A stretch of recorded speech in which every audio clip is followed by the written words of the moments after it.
এই যে বন্ধুরা শুনছো, নতুন নতুন রোমান্টিক ভালোবাসার গল্প পেতে ও শুনতে চাইলে আমাদের সাগর অফিসিয়াল চ্যানেলটি সাবস্ক্রাইব করে বেল বাটনটি অন করে দিও। লাইক কমেন্ট করতে মোটেও ভুলবেন না কিন্তু। ধন্যবাদ সবাইকে। তুই আমার পাশে কি করিস? আর আমার জামা কোথায়? আমি তো আপনার রুমে থাকতে চাইনি, আপনি নিজেই আমাকে বাধ্য করেছেন। আর তাছাড়া আপনি আমার বউ, আমি আপনার সাথে থাকতেই পারি। আপনার উপর আমার অধিকার সবচেয়ে বেশি। এই শুয়োরের বাচ্চা, কি বললি তুই? কোনো ছোট লোক আমার স্বামী হতে পারে না। আর তোকে না বললাম আমার কাছে স্বামীর অধিকার চাইবি না? আমার সব তো নষ্ট করে দিলি। আর কি বাকি রাখছোস? আর আমি তোকে কি বাধ্য করেছি? কালকের ঘটনা ভুলে গেলেন নাকি? আপনার জন্যই সব হয়েছে। আর আমি আমার বউকে আদর করছি, অন্য কাউকে না। আমি যদি জানতাম আপনি কালকে ওইরকম কিছু একটা করবেন, তাহলে কোনোদিনও আপনার সাথে যেতাম না। জানেন কালকে আপনার সাথে কি হয়েছিল? আমি কিছু শুনতে চাই না। আর তুই কুত্তার বাচ্চা আমার সাথে এমনটা করতে পারলি? আমি তোকে স্বামী হিসেবে মানি না বলেই তুই সুযোগ খুঁজছিলি, তাই না? আর সেই সুযোগ পেয়ে গেলি আর কাজে লাগিয়ে ফেললি। ছি! আপনি আমার পুরো কথাটা শুনছেন না কেন? আমার চোখের সামনে থেকে সরে যা, আমি তোকে দেখতে পারছি না। আমি নিশ্চুপ থেকে তাকে বললাম, কালকে রাতে আপনি নেশা করে সেন্স ছিল না। আর এই সুযোগ নিয়ে আপনার বান্ধবীর ভাই আপনার সাথে খারাপ কিছু করতে চাচ্ছিল।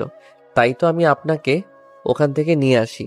বাসায় নিয়ে আসার পর আপনার সেন্স ছিল না বলে আমাকে জড়িয়ে ধরেছিলেন এবং ছাড়ছিলেন না। আমি অনেক চেষ্টা করে নিজেকে ছাড়াতে না পেরে এই দুর্ঘটনাটা ঘটে।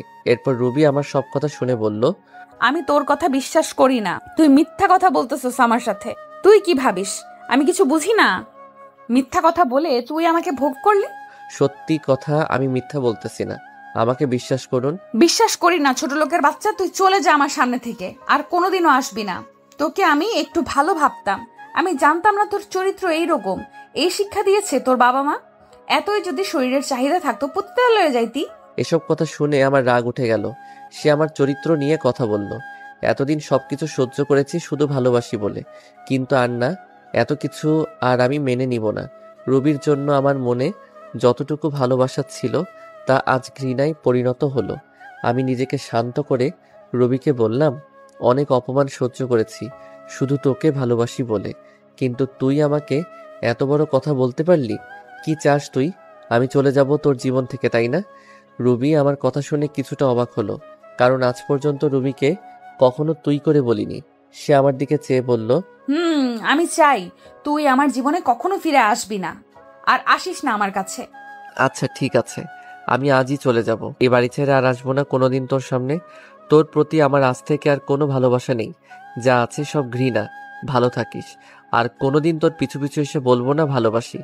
এ কথা বলে ব্যাগে প্রয়োজনীয় জিনিসগুলো নিলাম, সাথে রুবির একটা ছবি নিলাম। আমি রুবির রুম থেকে আমার সব কাপড় গুছিয়ে নিয়ে বেরিয়ে গেলাম ওর রুম থেকে। রুবি আমার যাবার পথে চেয়েছিল, তাতে আমার কি? খালু খালাম্মাকে কিছু বললাম না, জানি তারা কষ্ট পাবে, হয়তো আমাকে অনেক খুঁজবে। একটা দীর্ঘশ্বাস ফেললাম, পিছন ফিরে বাসাটাকে একবার ভালোভাবে দেখে নিলাম। কতগুলো বছর ছিলাম এই বাড়িতে। রুবির অবহেলায় আর আন্টি আঙ্কেলের ভালোবাসায় দিনগুলো কেটে যাইতো। এই বলে রাস্তায় আপন মনে হাঁটছি। ভাবতেই পারিনি আমার জীবনে এমন একটা দিন আসবে। প্রিয় মানুষটির থেকে আলাদা হতে হবে। বিধাতা কেন আমাকে এমন পরীক্ষার সম্মুখীন করলেন? কেন এত অবহেলিত আমি রুবির কাছে? কেন বুঝে না ওকে সত্যি ভালোবাসি? তবে ওর থেকে দূরে গিয়েও যদি ও আমার ভালোবাসা বোঝাতে পারি তাহলে তাই করব। চলে যাব অনেক দূরে, আর আসবো না ওর কাছে। আর কাউকে ছোট লোক বলতে হবে না, আর কাউকে গালাগালি করতে হবে না। আর কালকের কথাগুলো ভাবতে লাগলাম, কি থেকে কি হয়ে গেল। সামান্য ভুলের জন্য এত বড় শাস্তি পেতে হচ্ছে। কালকে রাতে যদি নিজেকে একটু কন্ট্রোল করতে পারতাম তাহলে আর এমন একটা সময় দেখতে হতো না। বুক ফেটে কান্না আসতে লাগলো। ভাবতেই কেমন জানি লাগে। জীবনে পথ চলতে হবে একা, পাওয়া হলো না রবির ভালোবাসা।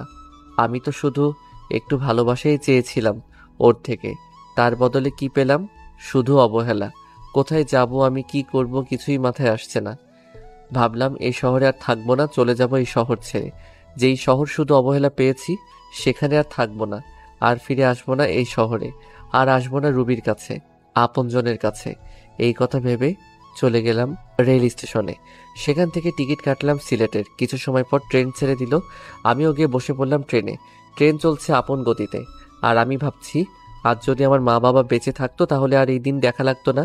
মা বাবাকে খুব মিস করছি। কোথায় চলে গেলে তোমরা আমাকে একা করে? কেন নিয়ে গেলেন আমাকে ছেড়ে গেলে এই নিষ্ঠুর পৃথিবীতে, যেখানে শুধু অবহেলায় পড়ছি আমি তিলে তিলে? আমি হলাম আরিফ, বাবা মায়ের একমাত্র সন্তান। আমি যখন ক্লাস 10-এ পড়ি তখন আমার মা বাবা রোড অ্যাক্সিডেন্টে মারা যায়। ভাগ্যক্রমে আমি বেঁচে যাই। তারপর থেকে খালা খালুর বাড়িতে বড় হই। আর রুবি হচ্ছে তাদের একমাত্র মেয়ে। আমি অনার্স 3য় বর্ষে পড়ি, রুবিও। গল্পের সাথে সবকিছু জানতে পারবেন।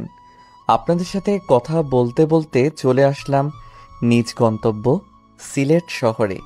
ট্রেন থেকে নেমে পড়লাম। সাইনবোর্ডে তাকিয়ে দেখি এই জায়গার নাম চাঁদপুর। আমি কিছুক্ষণ স্টেশনে একটা চেয়ারে বসে বসে খালা খালুর কথা ভাবছি। তারা আমাকে বাড়ি না দেখতে পেয়ে পাগলের মতো খুঁজছে হয়তো। আর রুবি হয়তো অনেক খুশি হয়েছে আমি তার জীবন থেকে চলে আসছি বলে। আর কোনো ছোট লোক তার পিছে ঘুরবে না, এসব কথা মনে পড়ছে। আর দু চোখ বেয়ে শুধু পানি পড়ছে। তবে আমিও ভেবে নিয়েছি কোনোদিন নিজের শহরে যাব না, আর রুবিকে আমার এই চেহারা দেখাবো না। এখন একটা থাকার জায়গা করতেই হবে, তারপর কলেজে ভর্তি হতে হবে। কিন্তু কে সাহায্য করবে আমাকে? আমি তো কাউকে চিনি না এখানে। এবার স্টেশন থেকে বেরিয়ে শহরের দিকে যাচ্ছি। এভাবে হাঁটতে হাঁটতে কখন যে রাত হয়ে যায় মনে নাই। আমি রাস্তার ল্যাম্প পোস্টের নিচে দাঁড়িয়ে আছি, আর তখনই দূরে দেখলাম একটা লোক গাড়ি থেকে নেমে দোকানে কিছু জিনিস নিয়ে গাড়ির কাছে যাচ্ছিল। আর তখনই লোকটা বুকে হাত দিয়ে রাস্তার মাঝে পড়ে গেল। আমি যাইতে যাচ্ছিলাম, তারপর একটু ভেবে গেলাম লোকটির কাছে। লোকটি দেখে মনে হলো অজ্ঞান হয়ে গেছে। আমি তাকে ওনার গাড়িতে ওঠালাম। পাশের মানুষ প্রশ্ন করে জানতে পারলাম পাশে একটা হাসপাতাল আছে। তাকে ওই হাসপাতালে নিয়ে গেলাম। ডাক্তার নার্স এসে তাকে নিয়ে গেল। আমি ভাবলাম চলে যাব, তারপর ভাবলাম লোকটাকে একটু দেখেই যাই কি অবস্থা। কিছু সময় পর ডাক্তার বেরিয়ে এসে বলল, চিন্তার কোনো কারণ নেই, রোগী এখন সুস্থ আছে। কি হয়েছিল ওনার? উনি হার্টের রোগী, হার্ট সমস্যার কারণে এই রকম হয়েছে। বলে ডাক্তার চলে গেল। এখন 3টা বাজে, আমারও যাওয়ার কোনো জায়গা নেই, তাই হাসপাতালে থেকে গেলাম। সকালে ওনার সাথে দেখা করে চলে যাব। সকালে আপনি এখন কেমন আছেন? এখন একটু ভালো আছি বাবা, তুমি আমার জীবন বাঁচিয়েছ, তোমাকে কি বলে ধন্যবাদ দিব? আঙ্কেল, ধন্যবাদ জানানোর দরকার নেই। আচ্ছা, আমি আসি।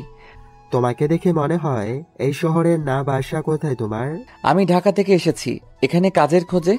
আঙ্কেল কিছু একটা ভেবে আমাকে বললেন, কোন ক্লাস পর্যন্ত পড়াশোনা করছো? আমি এখন অনার্স 3rd ইয়ারে পড়ি। আচ্ছা, তোমাকে আমার অফিসে কাজ দিব, করবে? আমি ওনার জীবন বাঁচিয়েছি বলে হয়তো করুণা করছে, তা বাদে এখানে থাকতে গেলে ও চাকরির দরকার, তা ভেবে হ্যাঁ করে দিলাম। আচ্ছা চলো, আজ থেকে তুমি আমার বাড়িতে থাকবে। না আঙ্কেল, তা হয় না। আমি আপনার জীবন বাঁচিয়েছি বলে একটা চাকরি দিলেন, তা অনেক। আমি ঠিক একটা ভাড়া বাড়ি ম্যানেজ করে নিব। তোমাকে বাড়ি দেখতে হবে না, আমার বাড়িতেই ভাড়া থেকো, এবার খুশি? আচ্ছা, এই বলে বিকেলে হাসপাতাল থেকে সোজা আঙ্কেলের বাসায় রওনা দিলাম। গাড়িতে বসে ভাবলাম, যাক বাবা, বাঁচা গেল। ভাগ্যের কি পরিহাস, চিনি না জানি না একটা লোক আমাকে নিয়ে যাচ্ছে তার বাসায়। অবশেষে একটা থাকার জায়গা তো পেলাম। এসব ভাবতে ভাবতে চলে আসলাম আঙ্কেলের বাসায়। বাসাটা অনেক বড়, দেখে বোঝা যাচ্ছে আঙ্কেল বড় লোক, কিন্তু আমাদের মতো না। বাসার ভিতর ঢুকে আঙ্কেল সবাইকে ডাক দিল। সবাই আঙ্কেলকে দেখছে ঠিক আছে কিনা। আঙ্কেল সকালে ফোন করে সবাইকে বলে দিয়েছিল। আন্টি আমার কাছে এসে বলল, বাবা, তোমাকে অসংখ্য ধন্যবাদ। ধন্যবাদ দেওয়ার দরকার নেই, তা বাদে আঙ্কেল আমার জন্য আজ যা করলো তা এর কাছে কিছুই নয়। আচ্ছা বাবা, ওই উপরের তালা রুমটা তো থেকো, তুমি ওইখানে থাকবে। যাও, ফ্রেশ হয়ে আসো, সবাই একসাথে খাবার খাবো। আচ্ছা। যাওয়ার পথে আঙ্কেলের মেয়ের সাথে দেখা হলো।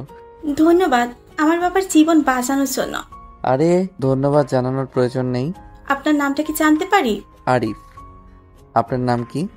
আমার নাম রিমি, আমি অনার্স 3য় বর্ষে পড়ি। আমি অনার্স 3য় বর্ষে পড়ি। আপনার বাসায় কে কে আছে? আমি এতিম, আমার কেউ নেই। এবার মেয়েটির দিকে তাকিয়ে দেখি, মেয়েটি আমার দিকে এক দৃষ্টিতে তাকিয়ে আছে। হয়তো আমার উপরে মায়া হচ্ছে। তারপর উপরে গেলাম, ব্যাগটা বেডের উপর রেখে ফ্রেশ হতে গেলাম। ফ্রেশ হয়ে আসতে না আসতে আন্টির ডাক, খেতে ডাকছে। নিচে গিয়ে খাবার টেবিলে বসলাম, সবাই একসাথে খাচ্ছি। তখন আঙ্কেল বলল, তোমার তো এখনো পড়ালেখা শেষ হয়নি, তা পড়াশোনা ছেড়ে দিবে নাকি? না আঙ্কেল, চাকরির পাশাপাশি পড়াশোনা করব। তারপর রাতের খাবার খেয়ে রিমি আমার সাথে রুমে গেল।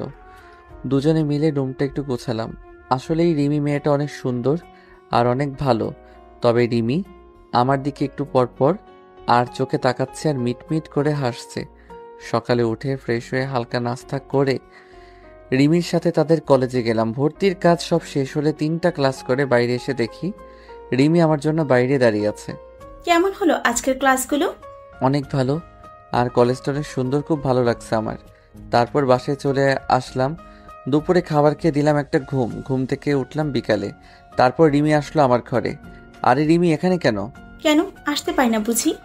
আরে তোমার বাসা, তোমার ঘর, তুমি আসবে না তো কে আসবে? বলছিলাম কোনো দরকার ছিল নাকি, তাই বললাম। না, সেই রকম কিছু না, ভাবলাম তোমাকে নিয়ে একটু ঘুরতে যাব।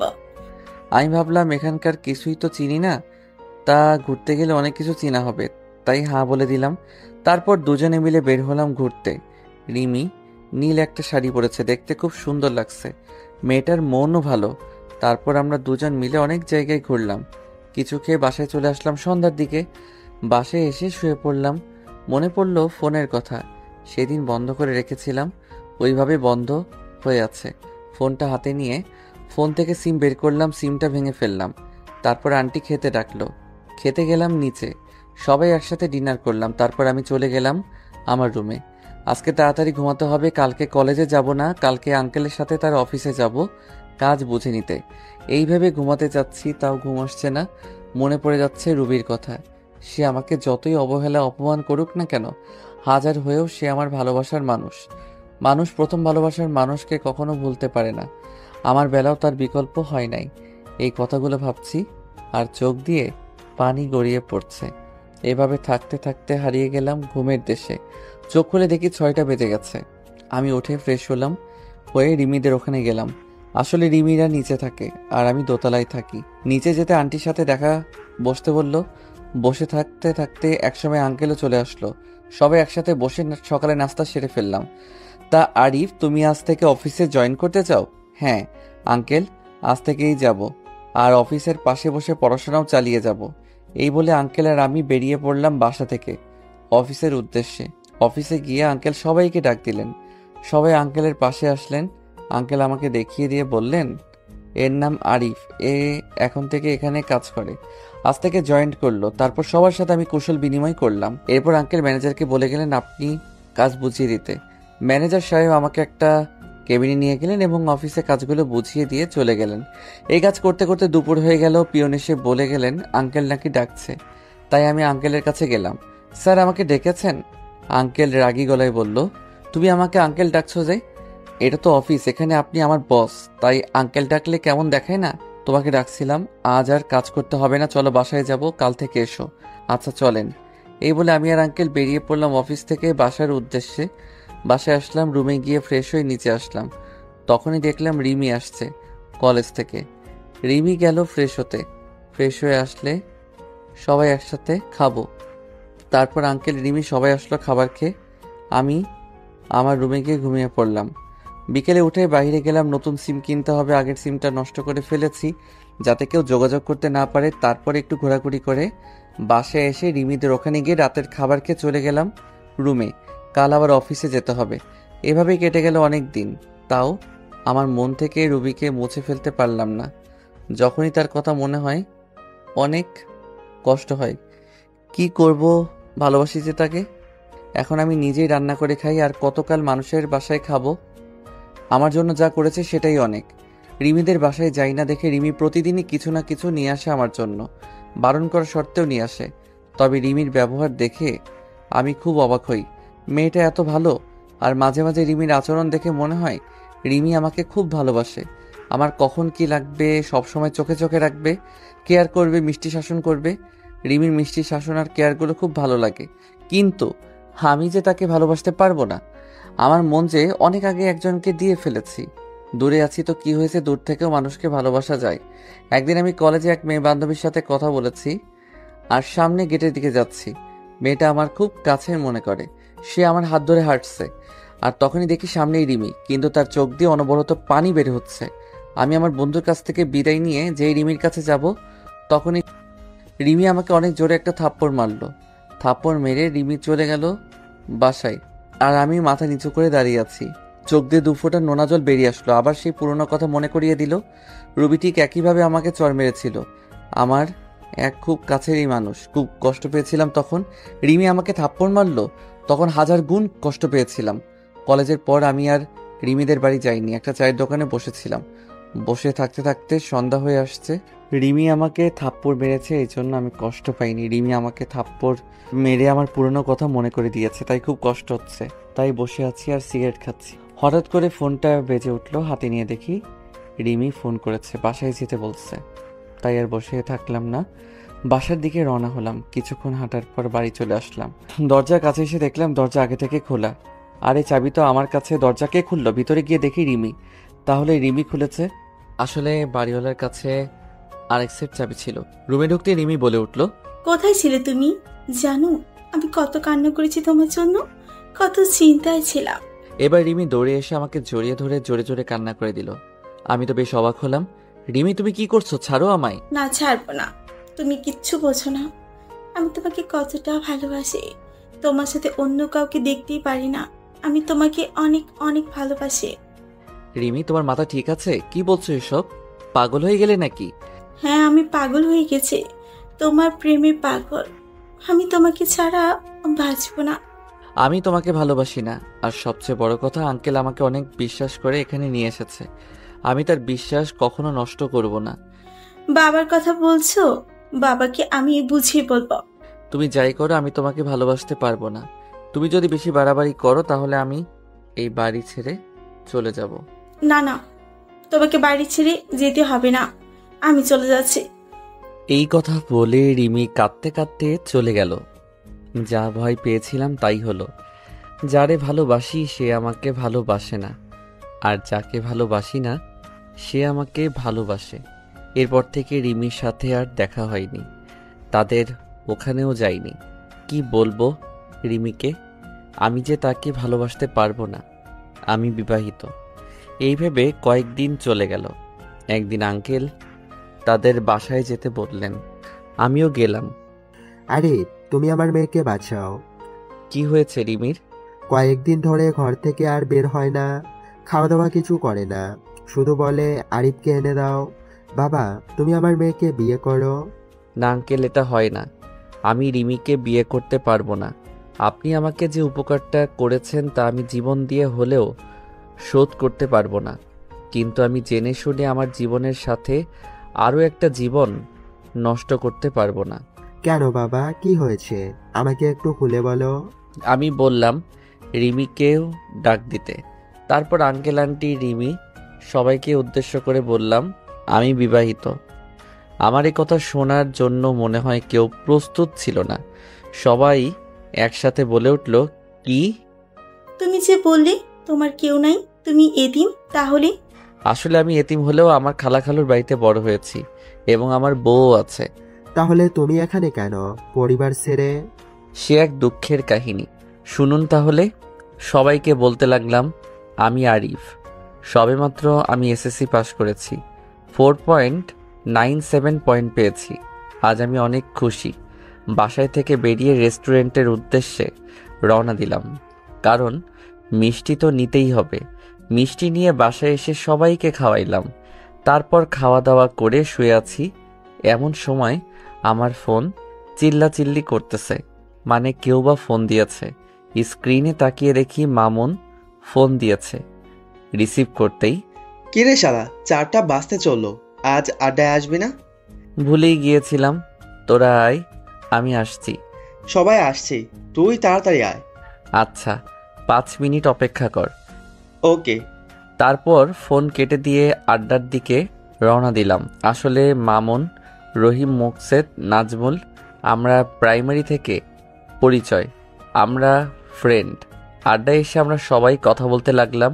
হঠাৎ রহিম বলতে লাগলো, সবাই শোনো, আমাদের গার্লফ্রেন্ড আছে, কিন্তু আরিফ তো সে নেই। বেচারা সারা জীবন মনে হয় একই রকম থাকবে হিজড়া হয়ে। হয়, মনে হয়। শালারা, দেখ আমি কি করি তোদের গার্লফ্রেন্ডদের, ফোন দিয়ে কি বলি। দোস্ত দোস্ত, না রে, না রে, এবারের মতো মাফ করে দে, আর হবে না। ওকে, মনে থাকে যেন। সেই সময় আম্মুর ফোন আসলো। আমি ফোন বের করে বললাম, হ্যাঁ আম্মু বলো। তুই কোথায় আছিস? এই তো বন্ধুদের সাথে আড্ডা দিচ্ছি। এখন আর আড্ডা দিতে হবে না, বাসায় আয়, দরকার আছে। আচ্ছা। বন্ধুর কাছ থেকে বিদায় নিয়ে বাসায় আসলাম। এসে ফ্রেশ হয়ে খাবার টেবিলে বসলাম।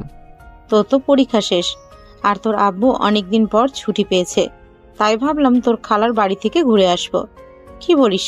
আমার যে কি আনন্দ হচ্ছে, খালার বাড়ি যাব। আপনারা ভাবছেন খালার বাড়ির কথা শুনে এত আনন্দ হচ্ছে কেন?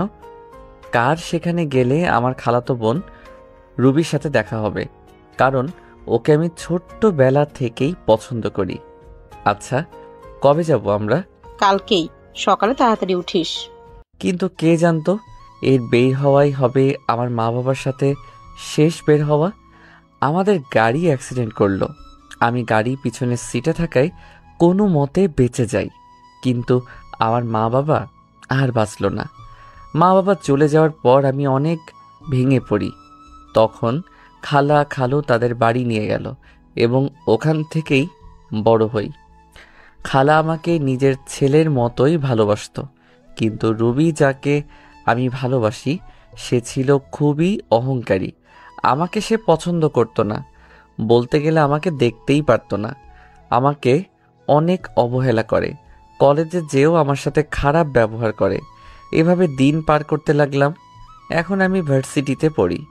একদিন আমার বন্ধু আমাকে বলে সে একটা মেয়েকে পছন্দ করে। আমাকে একটা লাভ লেটার দিয়ে বলল ওই মেয়েটাকে দিতে। আমার আবার ওই মেয়েটার সাথে ভালো সম্পর্ক ছিল, তাই লাভ লেটারটা নিয়ে ওই মেয়েকে ডাক দিয়ে চিঠিটা ওর হাতে দিলাম। সে সময় রুবি পাশ দিয়ে যাচ্ছিল। এসব দেখে মেয়েটার হাত থেকে চিঠিটা নিয়ে, তো সাহস কি করে হয় ওই মেয়েকে প্রেমপত্র দেওয়ার? আমি ইচ্ছা করে দেইনি। তোকে আর কিচ্ছু বলতে হবে না। তোদের মতো কিছু ছেলের জন্যই আজকে মেয়েরা সমাজে অবহেলিত। কয়েকদিন পর ভার্সিটিতে এসেই মেয়েদের প্রেমপত্র দেওয়া শুরু। জানি না সামনে আর কি করবি। তোকে দেখে তো মনে হয় একদম নিষ্পাপ বাচ্চা, কিন্তু তুই যে এমন একটা কাজ করবি তা তোকে দেখে কেউই বুঝতে পারবে না। আর শোন, আর কখনো কোনো মেয়ের সাথে এরকম করবি না। মাথা নিচু করে দাঁড়িয়ে আছি। অনেক ছাত্রছাত্রী দাঁড়িয়ে আমাকে দেখছে। কোনো কিছু না করে ও এইভাবে সবার সামনে অপমানিত হলাম। অবশ্য রুবির কাছ থেকে অপমানিত হওয়া আমার কাছে নতুন কিছু নয়। সেই ওর বাড়িতে আসার পর থেকেই অপমানিত হয়ে আসছি, বাবা মা মারা যাওয়ার পর থেকে। সরি বন্ধু, আমার জন্য তোর এমনটা হলো। আরে এসব কিছু মনে করিনি। চল। কলেজ থেকে বের হয়ে আসলাম আর ভাবতে থাকলাম রুবি কেন আমার সাথে এরকম আচরণ করে। বাসায় গিয়ে কিছু খেয়ে ঘুমিয়ে পড়লাম। পরের দিন ঘুম থেকে উঠতে একটু দেরি হয়ে গেছিল, তাই ভার্সিটি যেতে একটু দেরি হলো। কি ব্যাপার, এত দেরি হলো কেন? সরি স্যার, আর হবে না। ক্লাস শেষ করে বাসায় চলে আসলাম। রুবি আমি এক ক্লাসেই পড়ি, কিন্তু ও আমার সাথে কথা বলে না, মনে হয় চিনেই না আমাকে। বাসায় আসতে আসতে 2টা বেজে গেল। বাসায় এসে দুপুরে খাবার খেয়ে ঘুমাতে গেলাম। বিকেলে বাহির থেকে ঘুরে এসে পড়তে বসলাম। ঘটনা ঘটলো সকালে। হারিফ শোন, তোরা এখন অনেক বড় হয়ে গিয়েছিস। আমি আর তোর খালু চাই তোকে রুবির সাথে বিয়ে দিতে। তোর কোনো আপত্তি আছে? আমি ভাবলাম সকালে আজ কার মুখ দেখে উঠেছিল যে খালা নিজে এসে বিয়ের কথা বলছে। আমি যেহেতু রুবিকে পছন্দ করি প্লাস ভালোবাসি, তাই আর না করলাম না। ভাবলাম রুবি ঠিক একদিন আমাকে ভালোবাসবে, আমার কোনো আপত্তি নেই। কিন্তু রুবি কি এ বিয়ে করতে রাজি হবে? সেটা তুই আমাদের উপর ছেড়ে দে। তারপর খালাম্মা চলে গেল। আমি জানতাম রুবি এই বিয়ে মানতে চাইবে না, কিন্তু খালা খালুর জোরাজোরিতে হ্যাঁ বলে দিছে। দেখতে দেখতে আমাদের বিয়েটাও ভালোভাবে হয়ে গেল। আমি এখন যাচ্ছি বাসর ঘরে। ঘরে গিয়ে দেখলাম রুবি খাটের উপরে বসে আছে। আমি কিছুটা সাহস নিয়ে গেলাম তার কাছে। যেই খাটে বসলাম আর রুবি বলতে শুরু করলো, এই ছোট লোকের বাচ্চা, আমার কাছে একদম আসবি না, এখান থেকে চলে যা। রুবি, আমরা তো এখন স্বামী স্ত্রী। আমি তোকে স্বামী হিসেবে মানি না। আর তুই কি ভাবলি তোর মতো ছোট লোককে আমি বিয়ে করতে রাজি হব? বাবা মায়ের জোরাজোরিতে এই বিয়ে করছি। রুবি, আমি তোমাকে অনেক ভালোবাসি, প্লিজ তুমি আমাকে মেনে নাও। দেখো, আমি তোমাকে অনেক সুখেই রাখবো। তোর মতো ছোট লোককে আমি ভালোবাসবো কোনো প্রশ্নেই আসে না। আর তুই কোনো দিন আমার কাছে স্বামীর অধিকার খাটাতে আসবি না। আর শোন, এই কথাগুলো মা বাবা যেন জানতে না পারে। যা, মেঝেতে গিয়ে শুয়ে পড়। আমি একটা বালিশ নিয়ে নিচে শুয়ে পড়লাম। আমি জানতাম রুবি আমাকে মানবে না, কিন্তু কিছুদিন পর সব ঠিক হয়ে যাবে, এই আশা নিয়েই থাকা। কিন্তু আমার ধারণা ভুল। দিন যাচ্ছে আর রুবি আমার প্রতি আরো খারাপ ব্যবহার করছে। রুবি কাপড় চেঞ্জ করছিল, আমি জানতাম না। হুট করে রুমে ঢুকতেই, এই কুত্তার বাচ্চা, রুমে আসতে গেলে নক করে আসতে বলছি না? না মানে আপনাকে খাওয়ার জন্য ডাকতেছে। এদিকে আয়। আমিও ওর একটু কাছে গিয়ে দাঁড়ালাম। ঠিক তখনই রুবি আমাকে ঠাস ঠাস করে দুই গালে দুইটা থাপ্পড় মারল। থাপ্পড়গুলো অনেক জোরে মারল, তাই ঠোঁট কেটে রক্ত বের হতে লাগলো আর আমার চোখ দিয়ে পানি ঝরতে লাগলো। ভীষণ ব্যথা করতেছে। এরপর যদি রুমে আসিস তাহলে নক করে আসবি, যত সব ছোট লোক। এখন যা, আমি আসতেছি। আমি কিছু বললাম না। এইটা আমার সাথে শুধু আজকে ঘটেছে তা না, প্রতিদিনই আমার সাথে এইরকম করে রুবি। ঠোঁটে ভীষণ ব্যথা করতেছে। ওয়াশরুমে গিয়ে ঠোঁটের রক্তগুলো মুছতে চাইতেছি, কিন্তু হাত লাগাতে পারছি না। ভীষণ ব্যথা করতেছে। কোনো মতে ফ্রেশ হয়ে নিচে চলে আসলাম। নিচে গিয়ে দেখি রুবি খাবার টেবিলে বসে আছে। আমিও গেলাম। আরিফ, এই দিকে আসো। জি খালু, বলেন। দাঁড়িয়ে আছো কেন? কি বসো, আমরা একসাথে খাবো। আমি রুবির দিকে তাকালাম। ও আমার দিকে আগুন চোখে তাকিয়ে আছে। আমি কিছু বললাম না। এখনো দাঁড়িয়ে আছি।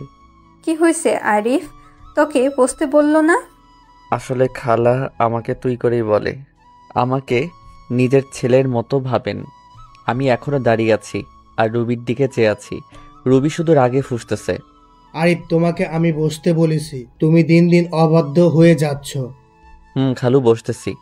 আমি যখন বসতে যাব তখনই রুবি চেয়ার থেকে উঠে দাঁড়িয়ে যায় আর বলতে লাগলো, এই ছোট লোকের সাথে আমি এক টেবিলে বসে খেতে পারবো না। তোমাদের মন চাইলে তোমরা খাও। কিসের ছোট লোক? ভুলে যাস না রুবি, আরিফ কিন্তু তোর স্বামী। কিসের স্বামী? আমি মানি না। এই বলে রুবি না খেয়ে চলে গেল।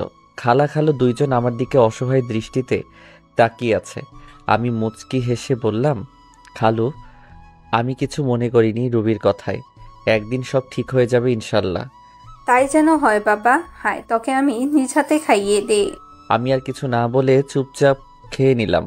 এরপর রুমে চলে আসলাম। রুমে এসে দেখি রুবি খাটে শুয়ে আছে। আমি সোফায় গিয়ে শুয়ে পড়লাম। আব্বু আম্মুর কথা খুব মনে পড়তেছে। আজকে যদি ওরা বেঁচে থাকতো তাহলে আর আমাকে এইরকম দিনগুলো দেখতে হতো না। আব্বু আম্মুর জন্য খুব খারাপ লাগতেছে, চোখে পানি চলে আসছে। তবে খালা খালু মাঝে আমি আমার মা বাবাকে দেখি, তারা আমাকে অনেক ভালোবাসে। কথাগুলো ভাবতে ভাবতে ঘুমিয়ে গেলাম। ফজর নামাজের আজান শুনে ঘুমটা ভেঙে গেল, তাই উঠে ফ্রেশ হয়ে নামাজ পড়ার জন্য মসজিদে গেলাম। চারদিকে হালকা হালকা আলো ফোটা শুরু করেছে। এরপর নামাজ পড়ে মোনাজাত করতে লাগলাম আব্বু আম্মুর জন্য। এক পর্যায়ে মনে পড়ে ছোটবেলার কথা। আব্বুকে ঘোড়া বানিয়ে তার পিঠে চওড়া, আব্বুর সাথে স্কুলে যাওয়া, কান্না চলে এসেছে। বলতে লাগলাম, কেন তোমরা আমাকে একা করে চলে গেছো? তোমাদের সাথে নিলে না কেন? কেন রেখে গেলে এই নিষ্ঠুর পৃথিবীতে, যেখানে মা বাবা ছাড়া আর কেউ আপন নয়? কেন হলো আমার সাথে এই রকম? কেন আমাকে অবহেলা করে? কেন কেন? কথাগুলো বলতে লাগলাম আর কান্না করতে লাগলাম। এরপর বাসায় চলে আসলাম। বাসায় ঢোকার সময় খালা আমাকে তাদের রুম থেকে ডাক দিলেন। রুমে গিয়ে দেখি খালা নামাজের বিছানায় বসে আছেন। আমি গিয়ে খালার পাশে বসলাম আমার মাথায় হাত রাখলেন। রুবি তোকে খুব কষ্ট দেয় তাই না রে? মুচকি হেসে বললাম, ও এমন কিছু না খালা, ভালোবাসার মানুষটার তাই তো কষ্ট দেয়, অন্য কেউ তো আর না। আমি সব বুঝি রে বাবা, তোর জন্যই খুব কষ্ট আমার। মেয়েটা কেন তোর সাথে এমন করে কিছুই বুঝি না। কষ্ট এখন আর হয় না খালা, কষ্টগুলো এখন সহ্য করতে শিখে গেছি। দেখিস রুবি একদিন তোকে ভালোবাসবে। হুম। আচ্ছা তুই এখন রুমে যা, আর শোন রুবিকে ডেকে তোল, আমি নাস্তা তৈরি করতেছি। আচ্ছা খালা। এরপর রুবিকে ডাক দেইনি, কারণ ওকে ডিস্টার্ব করলে আবার আমার কপালে খারাপই আছে। ভালোবাসি তাই ওকে কিছু বলতেও পারি না। রুবিকে না ডেকে আমি কলেজে যাওয়ার জন্য রেডি হয়ে নিলাম। এরপর আবার নিচে চলে গেলাম, গিয়ে দেখি রুবি নিচে নাই। খালা, রুবি কই? কেন তোকে না বললাম ও ঘুম থেকে ডেকে তুলতে? ও খালা, ভুলে গেছি। আচ্ছা গিয়ে নিয়ে আয়। এরপর আমি রুবিকে ডাকতে চলে গেলাম। এরপর ডাক দিলাম কিন্তু কোনো উত্তর দিল না। আবার ডাক দিলাম, এরপর ওপার থেকে রুবি বলল, কি হয়েছে? সকালবেলা তো চিল্লাচিল্লি করছিস কেন? আপনাকে আন্টি ডাকছে, তাড়াতাড়ি নিচে আসতে, কলেজে যেতে হবে, পরে কিন্তু দেরি হয়ে যাবে। যা তো তুই, আমি আসতেছি, আর ডিস্টার্ব করবি না আমাকে। এরপর আমি আর কিছু না বলে চলে আসলাম। নিচে গিয়ে আমি নাস্তা করে নিলাম। এরপর রুবি নিচে আসতে লাগলো। আজকে খুব সুন্দর লাগতেছে, গোলাপি রঙের একটা ড্রেসে, কানের ফুল, চুড়ি আর হালকা লিপস্টিক, আর সব মিলিয়ে জাস্ট অসাম লাগতেছে। আমার হাঁ করে তাকিয়ে থাকা দেখে রুবি আমাকে বলল, কুত্তার মতো এভাবে তাকিয়ে আছিস কেন শুয়োরের বাচ্চা? রুবির কথাটি সোজা গিয়ে আমার বুকে লাগলো। কি এক কপাল নিয়ে পৃথিবীতে এসেছি, নিজের বউয়ের দিকে তাকালেও গালি শুনতে হয়। ওই সময় শুধু চোখে পানি ছলছল করতেছে। আদিক্ষেতা না করে গাড়ি বের কর, কলেজে যাব। আমি আর কিছু না বলে গাড়ি বের করে রুবির জন্য অপেক্ষা করতে লাগলাম। কিছুক্ষণ পর রুবি আসলো। এরপর আমরা কলেজে চলে আসলাম। তুই গাড়ি পার্ক করে ক্লাসে চলে যা। যদি কোথাও যাস বা কারোর সাথে কথা বলিস তাহলে তোর অবস্থা খারাপ করে দিব। আমি শুধু মাথা নাড়ালাম। আমি খেয়াল করলাম ওর বান্ধবী ওকে বলতে লাগলো, রুবি তুই সব সময় আরিফের সাথে এই রকম করিস কেন? ছেলেটা কত স্মার্ট আর খুব ভালো, তাহলে কেন সব সময় অবহেলা করিস, কেন খারাপ আচরণ করিস? আর বড় কথা, ও এখন তোর স্বামী, তবুও কেন ওর সাথে খারাপ ব্যবহার করিস? কিসের স্বামী? হ্যাঁ, আর তোকে আমি বলে রাখলাম কোনো দিনও আমাকে কিছু শেখাতে আসিস না। আর এত যদি দরদ হয় তাহলে তুই ও ছোট লোকটাকে বিয়ে করে নে, তাহলে আমিও উদ্ধার হব। আমিও তো চাই, কিন্তু জানি ও তো তোকে ভালোবাসে। আমি হাজার চাইলেও আমার হবে না জানি, ওইটা আমি ভালোভাবে জানি। আরিফ আমাকে ভালোবাসে তুই কিভাবে জানিস? তোকে যদি ভালোই না বাসতো তাহলে তোর এত অবহেলা সহ্য করতো না, তোর এত খারাপ আচরণ মুখ বুঝে সহ্য করতো না। আফসোস, আরিফের মতো কেউই আমার জীবনে এলো না।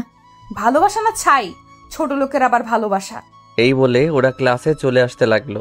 তাই আমি তাড়াতাড়ি করে ক্লাসে চলে আসলাম। রুবির কথাগুলোতে খুব কষ্ট পেলাম।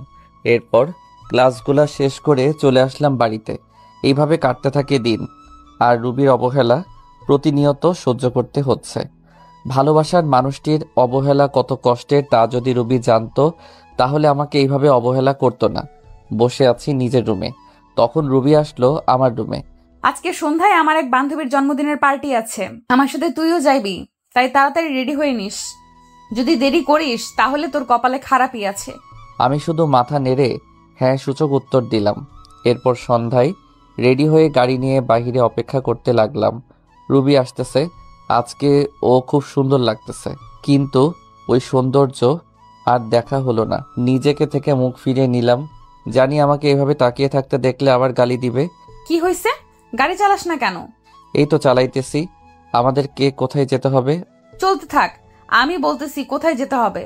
ভেতরে গিয়ে এক জায়গায় বসে থাকবি, ওইখানে কেউ কিন্তু জানে না তুই আমার স্বামী, আর জানতেও যাতে না পারে, বুঝতে পারলি? আমি মাথা নাড়ালাম, ভিতরে চলে গেলাম। গিয়ে রুবি ওর বান্ধবীদের সাথে কথা বলছে। আমি একটা সিটে বসে ওকে দেখছি। এক পর্যায়ে জন্মদিনের কেক কাটা হলো। জন্মদিনের পার্টি বলে কথা, সেখানে দেখলাম রুবির বান্ধবী সবাই মিলে ড্রিঙ্কস করছে। কিন্তু এ কি, রুবি তো এসব খায় না। আমি দেখলাম রুবিও ড্রিঙ্কস করছে। যাকগে, যা করার করুক, আমার কি। আমি আনমনে বসে আছি। বসে থাকতে থাকতে এক পর্যায়ে চোখ গেল রুবির দিকে। দেখছি রুবির সাথে একটা ছেলে ঢলাঢলি করছে। তা দেখে তো আমার মাথা পুরো গরম হয়ে গেল। রুবি প্রচুর ড্রিঙ্কস করায় কিছু বুঝতে পারছে না। ছেলেটা দেখছি রুবির সাথে খারাপ কিছু করার চেষ্টা করছে। চলে গেলাম ওর কাছে, গিয়ে সোজা রুবির গালে একটা থাপ্পড়। এরপর আমি গিয়ে ছেলেটিকে ইচ্ছা মতো মারতে লাগলাম। শালা, আমার বউয়ের দিকে খারাপ দৃষ্টিতে তাকাচ্ছিস? মারতে মারতে প্রায় ছেলেটিকে আধামরা করে ফেলি। তখনই রুবির বান্ধবী, যার আজ জন্মদিন, সে এসে আমাকে আটকায়, বলে, ভাইয়া সরি, আমার ভাই এই রকম কাজ করবে আমি তা জানতাম না, ভাইয়া ক্ষমা করে দিন। এরপর ছেলেটির মুখ টিপে ধরে বলতে লাগলাম, তোর ভাগ্য ভালো, তোকে ছেড়ে দিলাম। আর শুনে রাখ, রুবি আমার, শুধুই আমার। ওর দিকে যে চোখ তুলে তাকাবে আমি ওর চোখ উপড়ে ফেলবো। Mind it. রুবি কিছু বলছে না, হয়তো বেশি ড্রিঙ্কস করার কারণে এইরকম হয়েছে। তাই আমি রুবিকে কোলে তুলে নিয়ে নিচে চলে আসলাম, আর সবাই আমাদের দিকে তাকিয়ে আছে। এরপর গাড়ি করে রুবিকে নিয়ে আসলাম। গাড়ি থেকে রুবিকে কোলে করে নামিয়ে ওর রুমে নিয়ে আসলাম। এরপর তাকে তার খাটে শুইয়ে দিলাম। রুবি আমার গলা জড়িয়ে ধরে আছে। আমি নিজেকে ছুটাতে চাইলাম, কিন্তু পারলাম না। রুবি আমাকে টান দিয়ে ওর বুকের মাঝে ফেলে দেয়। ওর গরম নিঃশ্বাস আমি অনুভব করতে পারছি। ওর শরীর থেকে আলাদা একটা গন্ধ আসতেছে, যা আমাকে পাগল করে দিচ্ছে। রুবি আমাকে ওর বুকের মাঝে জড়িয়ে নেয়। আমি কোনো মতে নিজেকে ছাড়িয়ে উঠতে চাইলাম, কিন্তু পারলাম না। এই কি করছেন? কি ছাড়েন আমাকে। তোমাকে আজকে ছাড়তেছি না। মানে কি বলতে চান আপনি? দেখেন, আমাকে বলতে পারলাম না। রুবি আমার আর ওর ঠোঁট জোড়া এক করে নিলাম। আমি কিছু করতে পারছি না। আমার হাত পা ঠান্ডা হয়ে আসতেছে। আমি জানি রুবি এইসব কিছু নেশার ঘরে করতেছে।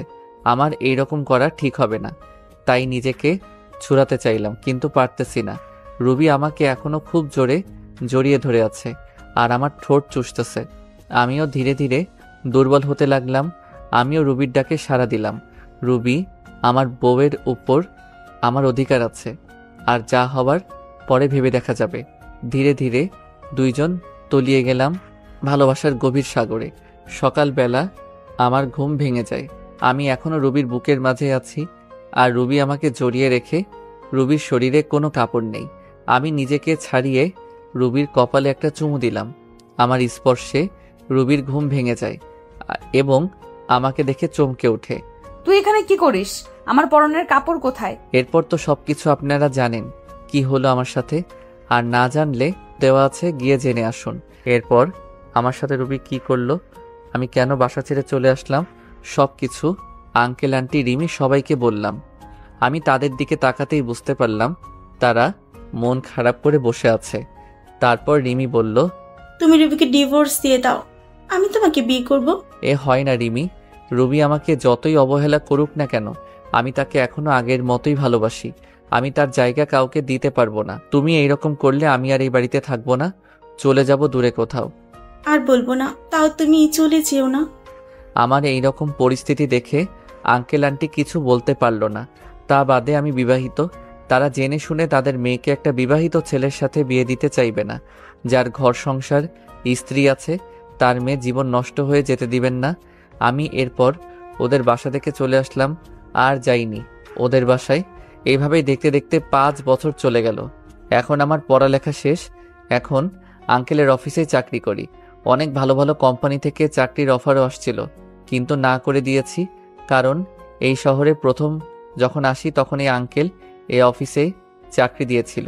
কেন জানি এক মায়া সৃষ্টি হয়ে গেছে, চাইলেও আর যেতে পারি না। তবে এই অফিসে এখন অনেক বড় পদে আমি আছি। সেদিনের পর থেকে রিমি আর কখনো ভালোবাসার কথা বলে না। আগের থেকে রিমির সাথে আমার আরও ভালো সম্পর্ক তৈরি হয়েছে, তবে সেটা বন্ধুত্বর। রিমি পড়াশোনা শেষ করায় সেও এখন আমার এই অফিসেই কাজ করে, এমডির পদে। তার বাবার পরিবর্তে সে এই অফিসের এমডি। আমরা প্রতিদিন একসাথে করেই অফিসে যাই। আজ আমি প্রতিষ্ঠিত, আমার কোনো চিন্তা, কোনো চাপ নেই, আর কোনো অবহেলা নেই, কারো অপমান, আর কেউ ডাকে না ছোট্ট লোক বলে, কারো হাতে থাপ্পড় খেতে হয় না। তবে এই কয়েক বছরে আমার কয়েকবার রবির কথা মনে পড়ে। এমন কোনো রাত নেই যে আমার রবির কথা মনে পড়ে নাই। তবে নিজেকে এখন মানিয়ে নিতে শিখেছি। এমনিভাবে আমার দিন যেতে লাগলো। একদিন আঙ্কেল অফিসের সবাইকে এক জায়গায় করলেন, আর বলতে লাগলেন, এবার আমরা একটা বড় ধরনের প্রজেক্ট পেয়েছি, প্রায় 2 কোটি টাকার। তাই এই কাজটা আমি আরিফকে দিতে চাই। আরিফ, তুমি কালকে বেরিয়ে পড়ো।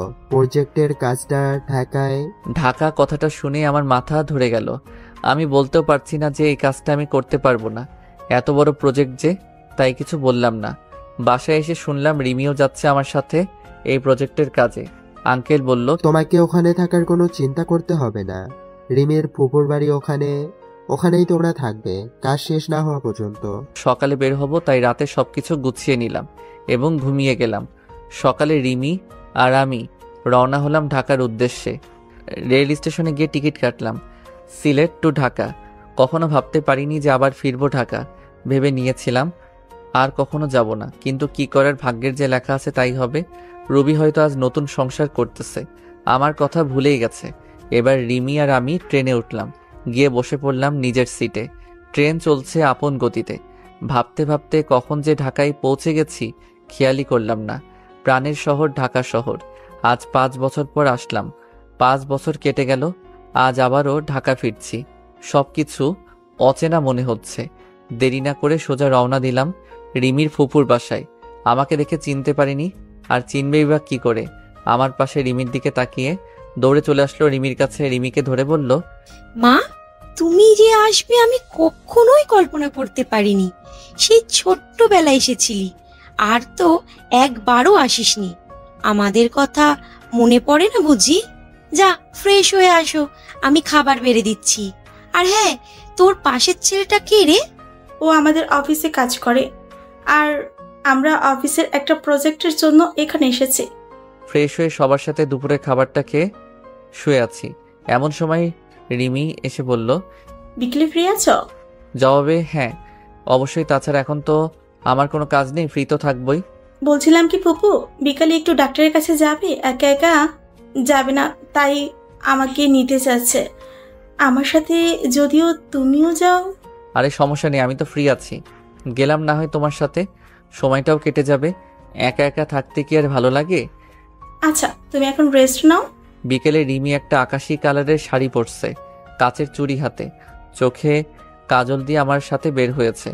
ওকে দেখলে যে কোনো মানুষ প্রেমে পড়ে যাবে। ওকে দেখে রুবির কথা খুব মনে পড়ে গিয়েছে। যথারীতি ডাক্তারের চেম্বারে পৌঁছে গেলাম।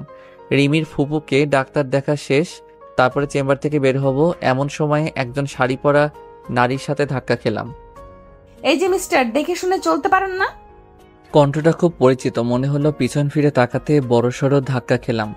মনের কষ্টটা আবার জেগে উঠল। এই যে রুবি সামান্য একটু পরিবর্তন হয়েছে শুধু। মেয়েদের বয়স ধরা খুব মুশকিল। তার নজর আমার দিকে পড়তেই অবাক দৃষ্টিতে তাকায় আমার দিকে, চোখ জোড়া ছলছল করতেছে। আরও অবাক হলাম, তার হাতে 3-4 বছরের একটা ছেলে, একদম রুবির মতো দেখতে হয়েছে। রুবির চোখ থেকে পানি পড়তেছে, আমি একদম স্পষ্ট দেখতে পাচ্ছি। এখানে বেশিক্ষণ থাকা যাবে না, তাহলে আমি যে আবার মায়ায় জড়িয়ে যাব। তাকে সরি বলে রিমিকে নিয়ে দ্রুত চেম্বার থেকে বেরিয়ে পড়লাম। এত বছরের কষ্টগুলো আমার ভেসে উঠল মনের ভিতর। নিজেকে কিছুতেই সান্ত্বনা দিতে পারছি না। রাতে বাসায় এসে কিছু না খেয়ে শুয়ে পড়লাম। আন্টি অনেক জোর করলো, খেলাম না আমি। সকালবেলা ঘুম ভাঙতেই দেখি রিমি নাস্তা হাতে নিয়ে দাঁড়িয়ে আছে। আমাকে দেখে বলল, রাতে তো কিছুই খাওনি, এখন একটু খেয়ে নাও। না করতে পারলাম না, নাস্তা খেয়ে বসে আছি।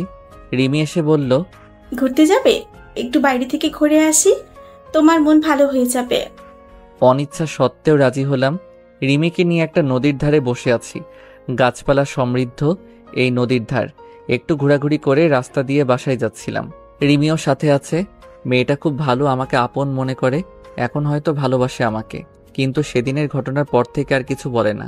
হয়তো ভয় বলে না। আমি চলে যাব বলেছিলাম, এমনই ভাবে হাঁটছি। কেমন আছো আরিফ? পিছনে তাকাতেই দেখি রবি। কে আপনি, আর কি চাই? আপনি করে বলছো? ধুর, আমি আপনাকে চিনি নাকি? এমন ভাবে বলছো মনে হয় যেন আমাদের কখনোই দেখা হয়নি। দেখুন, আমাকে বিরক্ত না করলে খুশি হব। রিমিকে আমার পাশে দেখে বলল, তোমার বউকে তোমার সাথে খুব মানিয়েছে। একথা বলাতেই আমার মেজাজটাই বিগড়ে গেল। মন চাচ্ছে কষে দুটো থাপ্পড় দিয়ে বলি, তোর কারণে, শুধু তোর কারণে ভুল বোঝার জন্য আমার জীবনটা নরকে পরিণত হয়েছে।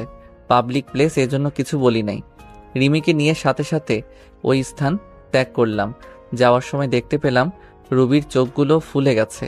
তাতে আমার কি? আমি বারু কি হই? আমার কোনো যায় আসে না। ও মরুক আর বাঁচুক, আই ডোন্ট কেয়ার। কথা বলতে খুব কষ্ট হচ্ছিল। তারপরে বললাম, আমার সাথে কেন এরকম হচ্ছে? কেন পুরনো স্মৃতিগুলো আবার চোখের সামনে আসছে?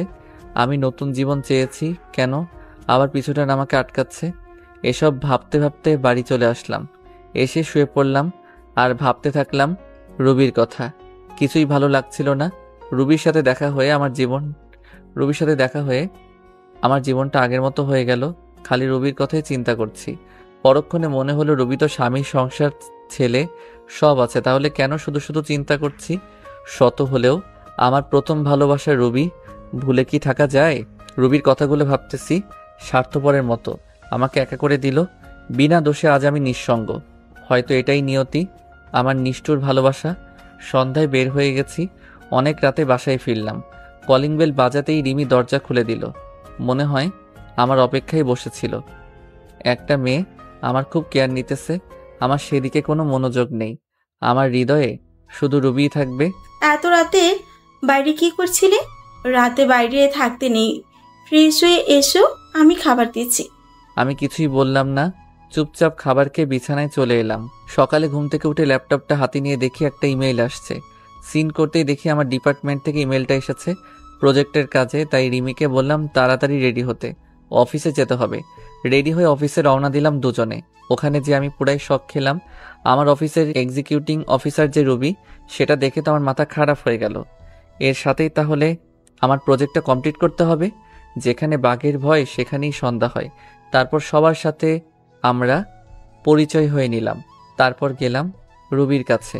রুবি আমাকে দেখে চোখ বড় বড় করে তাকিয়ে আছে।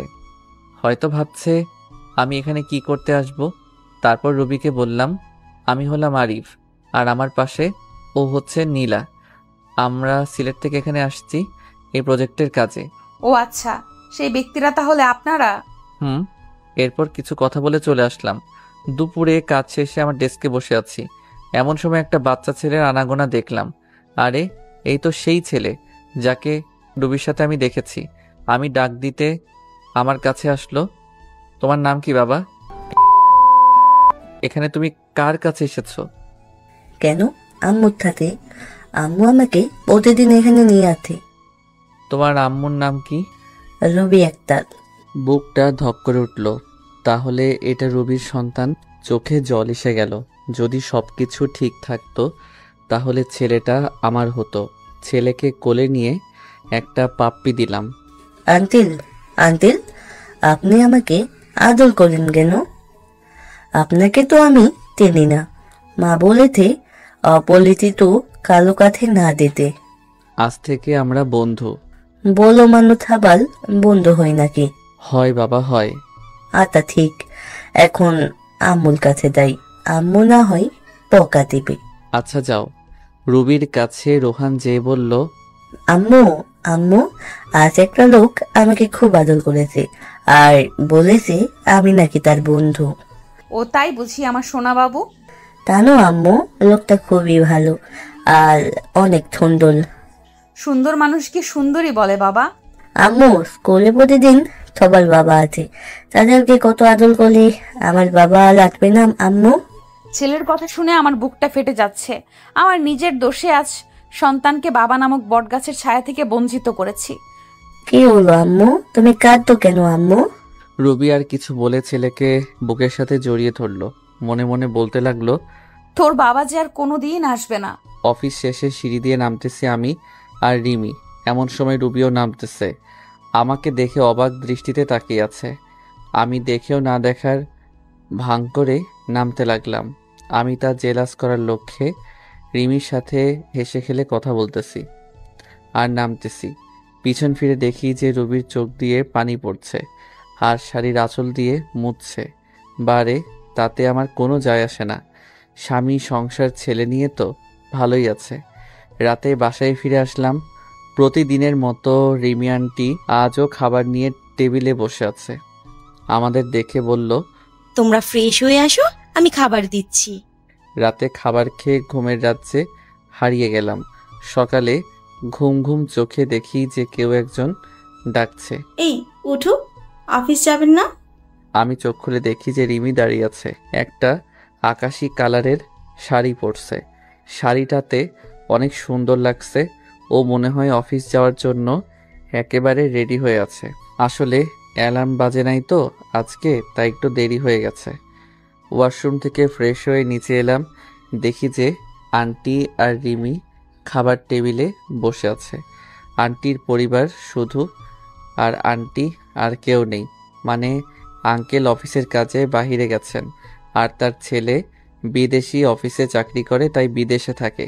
তাই বাসায় এখন আন্টি ছাড়া আর কেউ নেই। আমিও নাস্তার টেবিলে বসে পড়লাম। খাবার শেষ করে রেডি হয়ে রিমিকে নিয়ে বের হলাম। রিমি নাকি আজ রিক্সা করে যাবে অফিসে, তাই একটা রিক্সা নিলাম। রাস্তায় দেখলাম রবি গাড়ি করে অফিসে যাইতেছে। রেড সিগন্যালে গাড়িগুলো আটকে পড়ছে। আমাদের রিক্সা নিয়ে ওর গাড়ির সাথে দাঁড়ালাম। আমার সাথে রিমিকে দেখে মুখটা মলিন হয়ে যায়। শাড়ির আঁচল দিয়ে যে বারবার চোখ মুছছে তা আমার দৃষ্টি এড়ায়নি। রিমিকে নিয়ে সোজা অফিসে চলে আসলাম। অফিসে এসে দেখলাম রবি আমার কেবিনের সামনে দাঁড়িয়ে আছে, তাই আমি রিমির সাথে হেসে হেসে কথা বলা শুরু করে দিলাম। আমিও ভাবতেছি একটু ঝাল না দিলে কি আর হয়। আমি সোজা রিমির গা ঘেঁষে বসে পড়ি আর হেসে হেসে কথা বলা শুরু করি।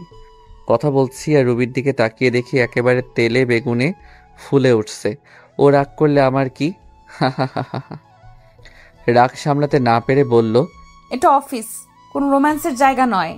রিমি দেখো না অফিসার ম্যাডাম কি বলে। আরিফ, তুমিও না।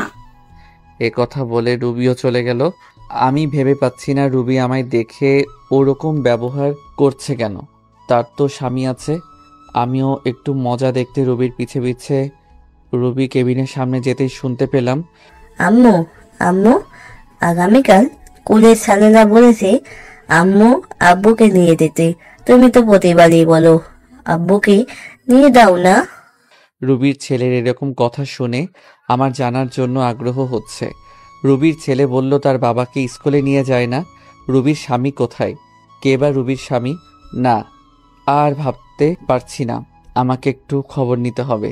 তারপর ওখান থেকে চলে আসলাম। ছেলের কথা শুনে রুবি অনেকটা কষ্ট পেল। তখনই তার মনে পড়ল, আরিফের তো বউ আছে। আমার ছেলেটাকে এখন বাবার পরিচয় দিলে সে মেনে নিবে না। না না, আমার ছেলেকে আমি দিব না। তার এই নিষ্পাপ মনে আমি কষ্টের দাগ লাগাতে দিব না। আমার ছেলে যদি জানতে পারে তার বাবার আরেকটা বউ আছে, খুব কষ্ট পাবে। আমি আমার ছেলেকে আঁকড়ে ধরে জীবন কাটিয়ে দিতে চাই। আরিফ আমাকে ক্ষমা করবে কিনা জানি না। আমার ভুলের জন্য বিধাতা প্রতিনিয়ত আমাকে কষ্ট দিতেছে। সারা জীবন আরিফের জন্য দোয়া করব, ও যাতে ভালো থাকে।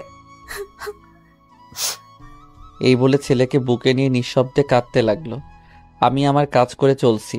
দুপুরে লাঞ্চ টাইমে সবাই ক্যান্টিনে খাওয়ার প্রস্তুতি নিচ্ছে।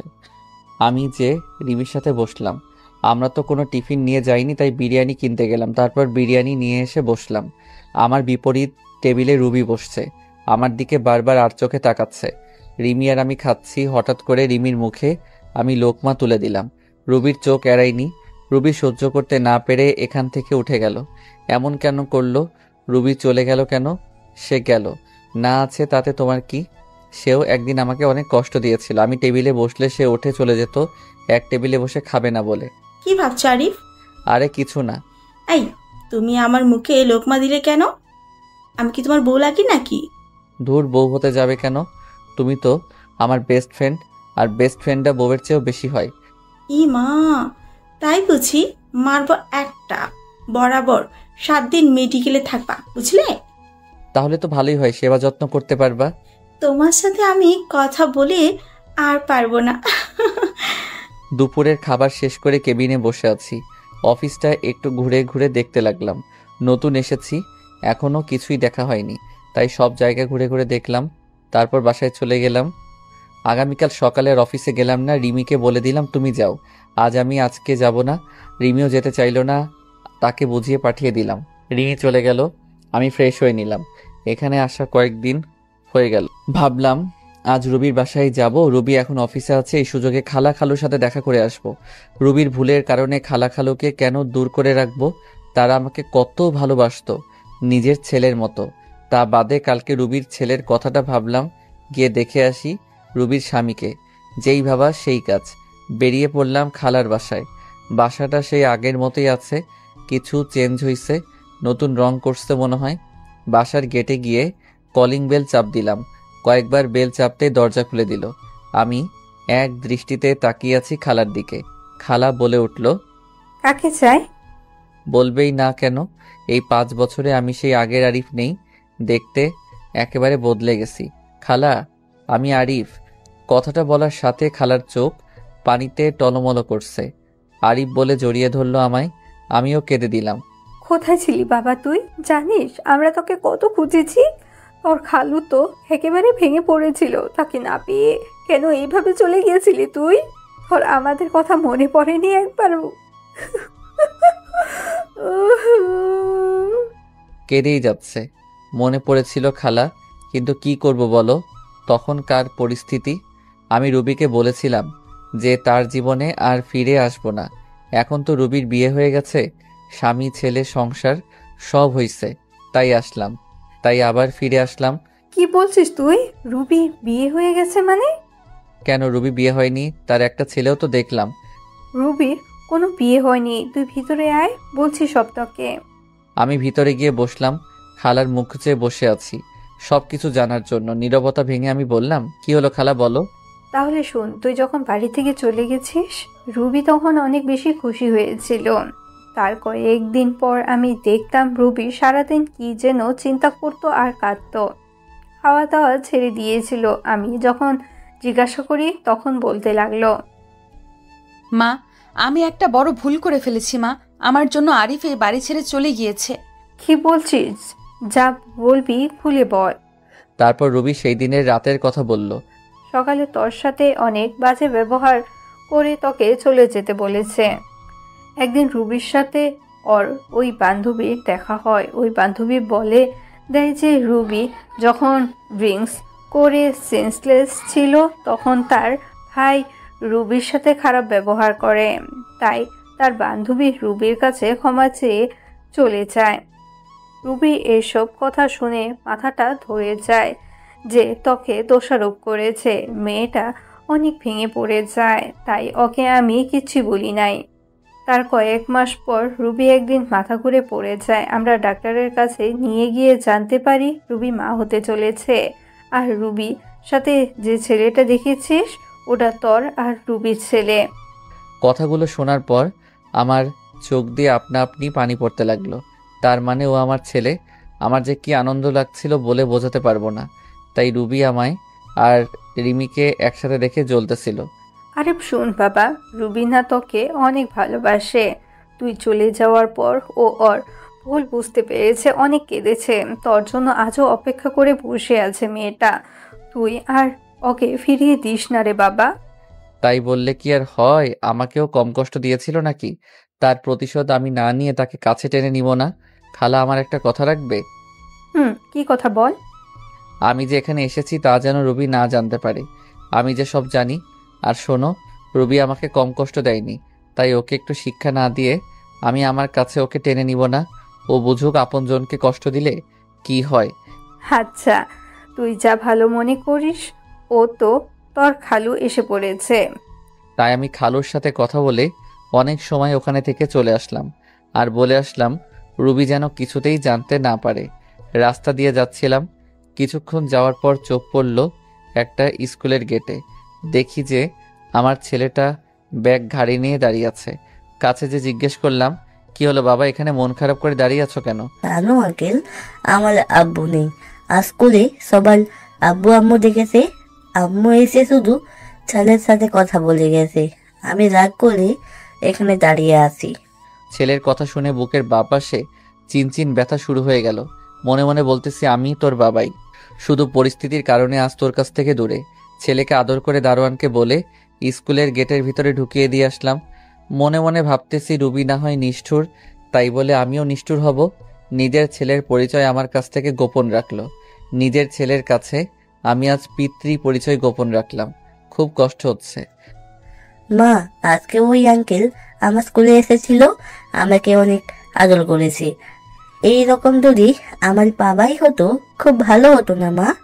রোহান, তোমাকে না বলেছি অপরিচিত কোনো লোকের কাছে না যেতে? আর কোন আঙ্কেল, আমাকে একটু কালকে দেখিয়ে দিও তো। আচ্ছা ঠিক আছে মা।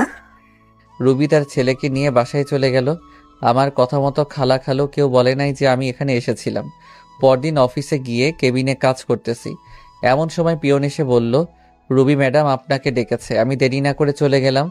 আরিফ খান, আপনি কাল অফিসে এলেন না? কতগুলো কাজ ছিল, এভাবে কাজ না করলে প্রজেক্টটা শেষ করবেন কিভাবে? আসলে ম্যাডাম ভুলে গিয়েছিলাম একটু। রাখেন আপনার ভুলে যাওয়া।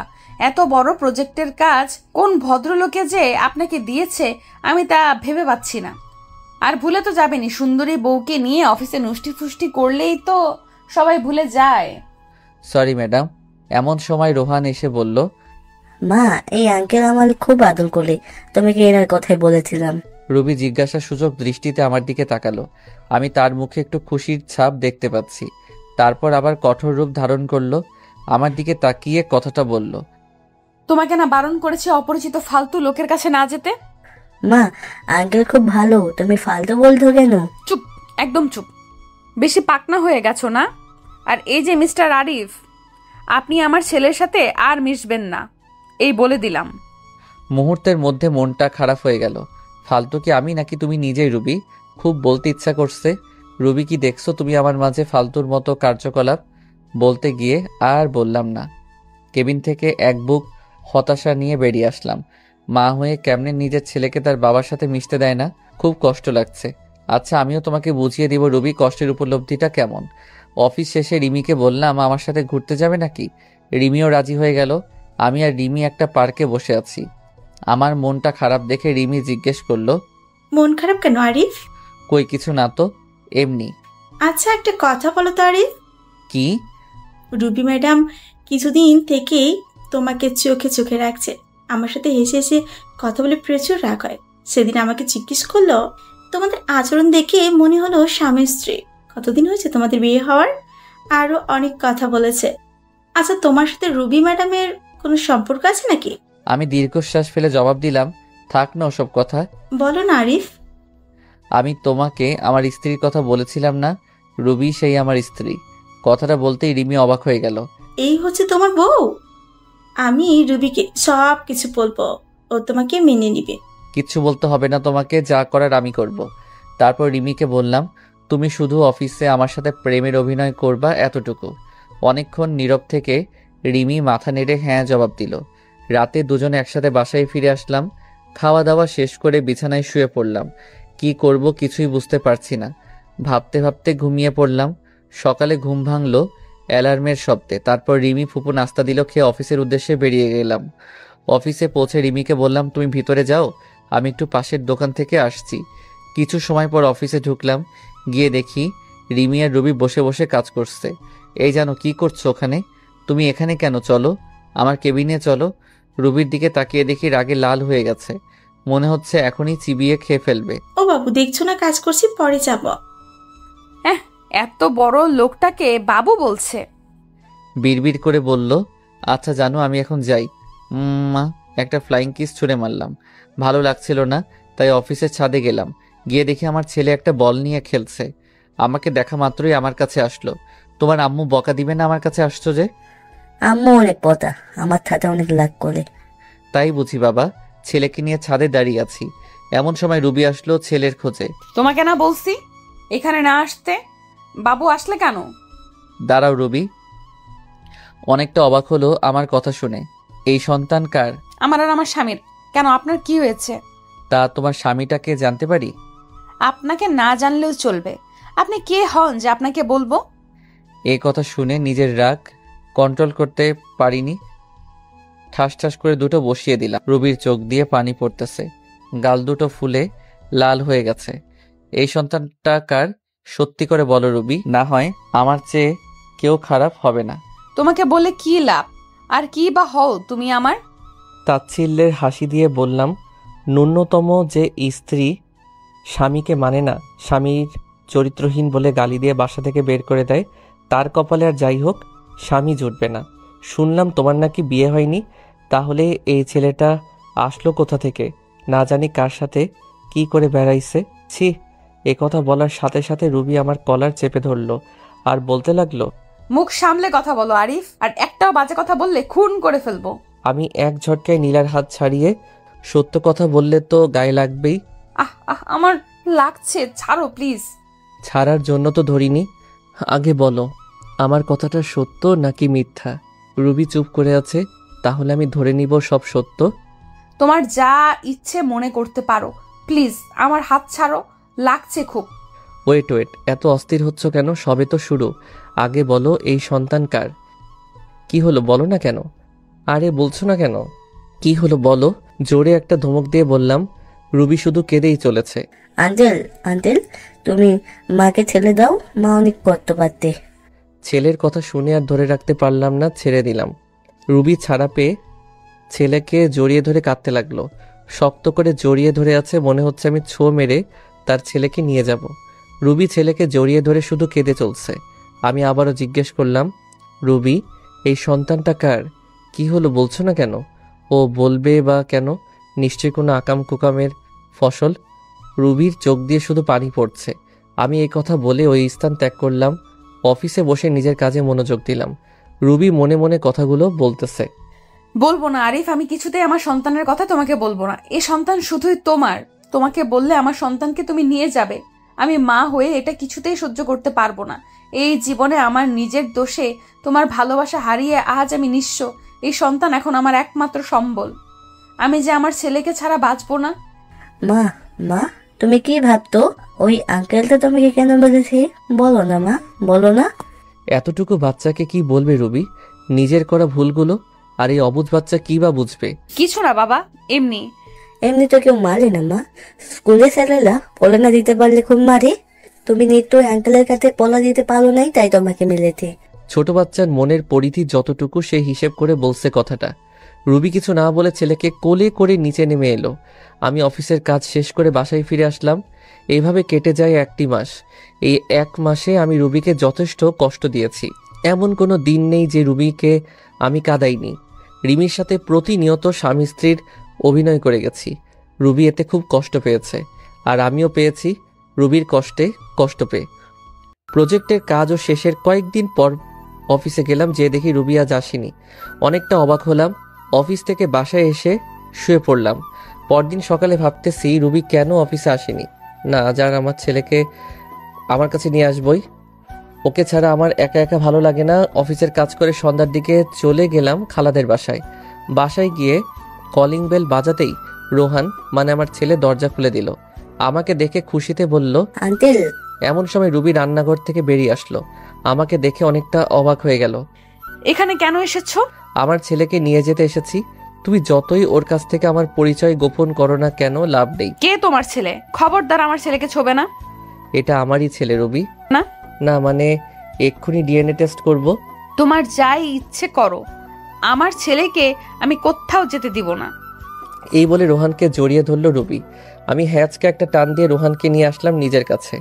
ওকে কোলে করে নিয়ে যাইতেছি, এমন সময় রুবির চিৎকার, আমার ছেলেকে নিয়ে যেও না প্লিজ, আমার বুক খালি করো না, ফিরিয়ে দাও আমার বাবা সোনাকে।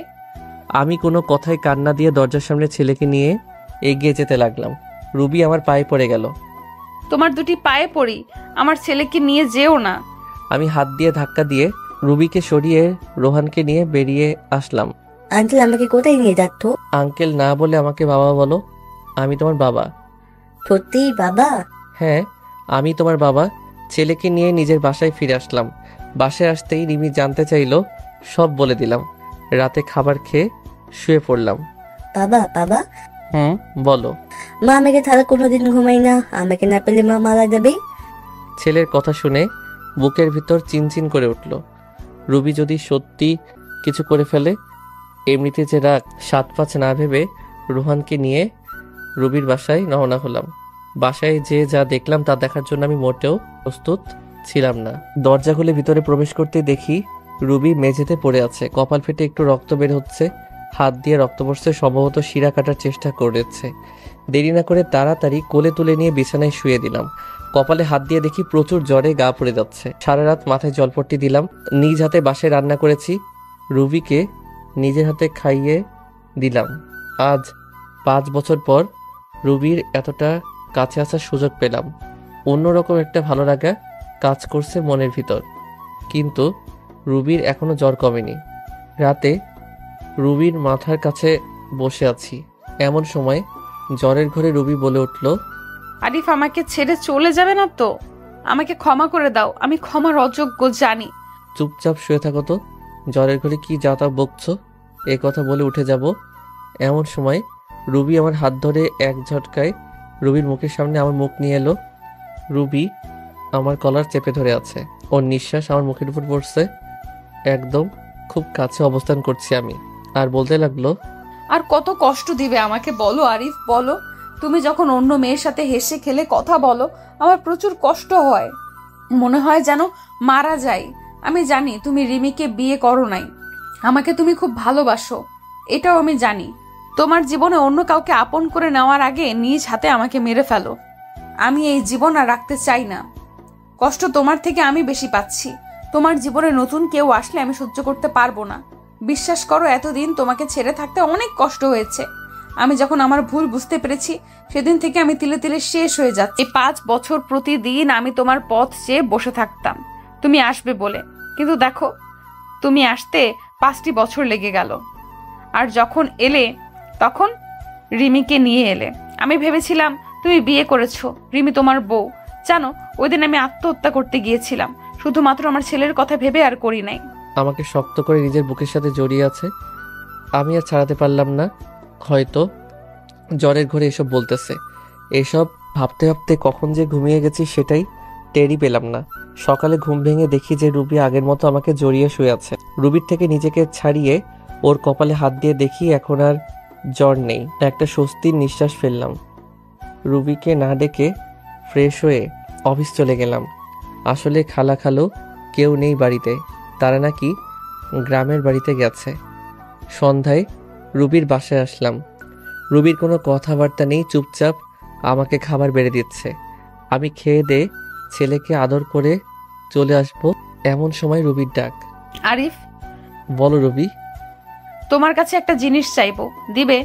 ধরে নাও আমার জীবনের এটাই শেষ ইচ্ছা। মনের ভিতর উলট পালট হয়ে গেছে কথাটা শোনার পর থেকে। মাথা চাপা কণ্ঠে জবাব দিলাম, কি জিনিস? একটা রাত, শুধু একটা রাত তোমার কাছে স্বামীর অধিকারটুকু চাই। জীবনের কিচ্ছু চাইবো না, শুধু একটা রাত চাই। কি বলছো এসব? তোমার মাথা ঠিক আছে তো? প্লিজ না করো না, আমার এই অপূর্ণ ইচ্ছেটা পূরণ করো। এই বলে রুবি আমার দিকে এগিয়ে আসলো। আমার পায়ের উপর পা দিয়ে আমাকে জড়িয়ে ধরে ঠোঁটে ঠোঁট মিশিয়ে দিল। আমিও নিজেকে আর কন্ট্রোল করতে পারলাম না। সারা রাত রুবি নিজেকে আমার কাছে বিলিয়ে দিয়েছে, আমি তাকে ভালোবাসা দিয়ে ভরিয়ে দেই। সকালবেলা ঘুম থেকে উঠে দেখি রুবি নেই। কিন্তু রুবি নেই, আমার ছেলেটা পাশের রুমে দেখলাম। বাসায় তন্ন তন্ন করে খুঁজলাম, কিন্তু কোথাও নেই। গেলটা কই? আমার মনে হচ্ছে রুবিকে আমি হারিয়ে ফেলেছি। আমার নিঃশ্বাস বন্ধ হয়ে আসছে, মনে হচ্ছে দম বন্ধ হয়ে এক্ষুনি মারা যাব। রুবিকে খুঁজতে খুঁজতে টেবিলের দিকে চোখ পড়ল, দেখলাম একটা চিঠি। চিঠিটা খুলে পড়তে লাগলাম। আরিফ, তুমি যখন এই চিঠিটা পাবে, হয়তো আমি তোমার থেকে অনেক দূরে চলে যাব। আমি জানি তুমি আমাকে হয়তো কখনো ক্ষমা করতে পারবে না। তোমার উপর আমি যে দুর্ব্যবহার করেছি তা হয়তো ক্ষমার অযোগ্য। আমি রাতে তোমার কাছে স্ত্রীর অধিকার চেয়েছিলাম, তা তুমি দিয়েছো, তাতেই আমি অনেক খুশি। চলে যাচ্ছি তোমার জীবন থেকে, আর আসবো না। কোথায় যাচ্ছি তা আমি নিজেও জানি না। আর হ্যাঁ, তোমার ছেলেকে তোমার কাছে রেখে গেলাম, ওকে তুমি নিজের মতো করে বড় করো, আর রিমিকে বিয়ে করে নিও। ভালো থেকো। চিঠিটা পড়ে আমার দু চোখ দিয়ে পানি পড়েই যাচ্ছে।